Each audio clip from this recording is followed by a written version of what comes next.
Robotic system monitors specific neurons. Success rate is comparable to that of highly trained scientists performing the process manually. Recording electrical signals from inside a neuron in the living brain can reveal a great deal of information about that neuron's function and how it coordinates with other cells in the brain. However, performing this kind of recording is extremely difficult, so only a handful of neuroscience labs around the world do it. To make this technique more widely available, MIT engineers have now devised a way to automate the process, using a computer algorithm that analyzes microscope images and guides a robotic arm to the target cell. This technology could allow more scientists to study single neurons and learn how they interact with other cells to enable cognition, sensory perception, and other brain functions.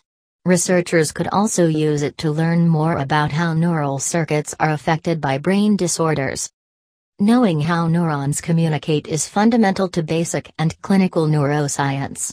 Our hope is this technology will allow you to look at what's happening inside a cell, in terms of neural computation, or in a disease state, says Ed Boyden, an associate professor of biological engineering and brain and cognitive sciences at MIT, and a member of MIT's Media Lab and McGovern Institute for Brain Research. Boyden is the senior author of the paper, which appears in the August 30th issue of Neuron. The paper's lead author is MIT graduate student Ho-Jun Suk. Precision guidance. For more than 30 years, neuroscientists have been using a technique known as patch clamping to record the electrical activity of cells. This method, which involves bringing a tiny, hollow glass pipette in contact with the cell membrane of a neuron, then opening up a small pore in the membrane, usually takes a graduate student or postdoc several months to learn. Learning to perform this on neurons in the living mammalian brain is even more difficult. There are two types of patch clamping, a blind, not image-guided, method, which is limited because researchers cannot see where the cells are and can only record from whatever cell the pipette encounters first, and an image-guided version that allows a specific cell to be targeted.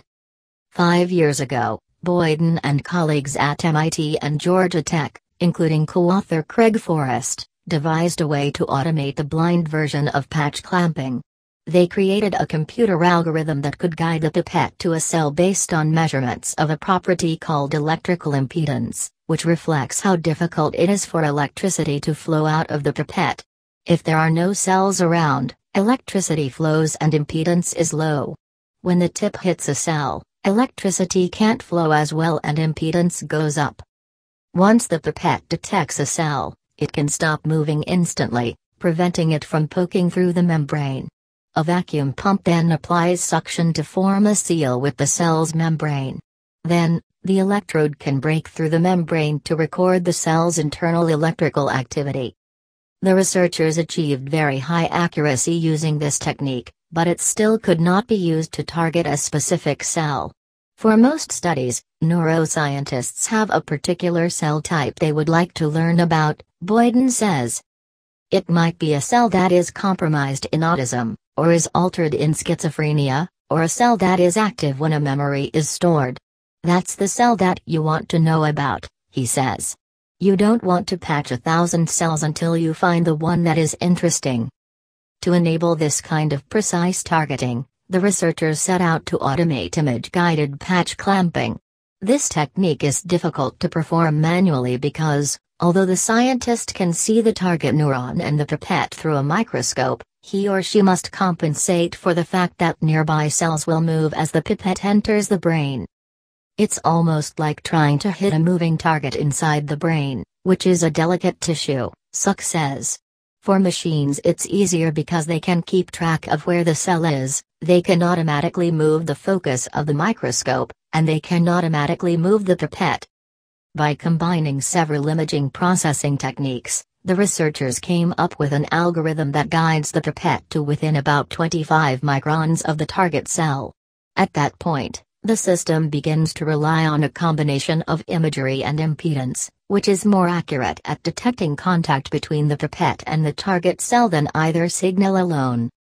The researchers imaged the cells with two-photon microscopy, a commonly used technique that uses a pulsed laser to send infrared light into the brain, lighting up cells that have been engineered to express a fluorescent protein.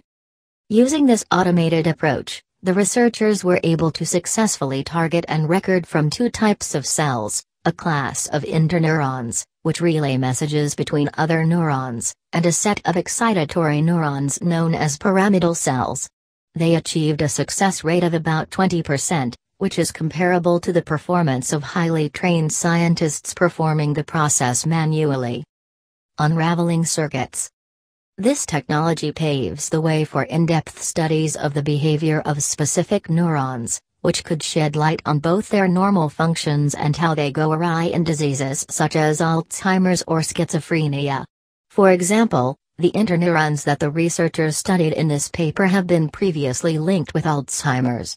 In a recent study of mice, led by Li Huaizai, director of MIT's Picower Institute for Learning and Memory, and conducted in collaboration with Boyden, it was reported that inducing a specific frequency of brainwave oscillation in interneurons in the hippocampus could help to clear amyloid plaques similar to those found in Alzheimer's patients.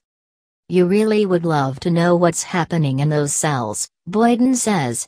Are they signaling to specific downstream cells, which then contribute to the therapeutic result? The brain is a circuit, and to understand how a circuit works, you have to be able to monitor the components of the circuit while they are in action.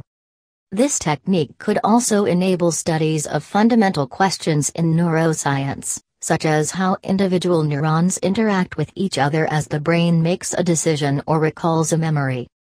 Bernardo Sabatini, a professor of neurobiology at Harvard Medical School, says he is interested in adapting this technique to use in his lab, where students spend a great deal of time recording electrical activity from neurons growing in a lab dish.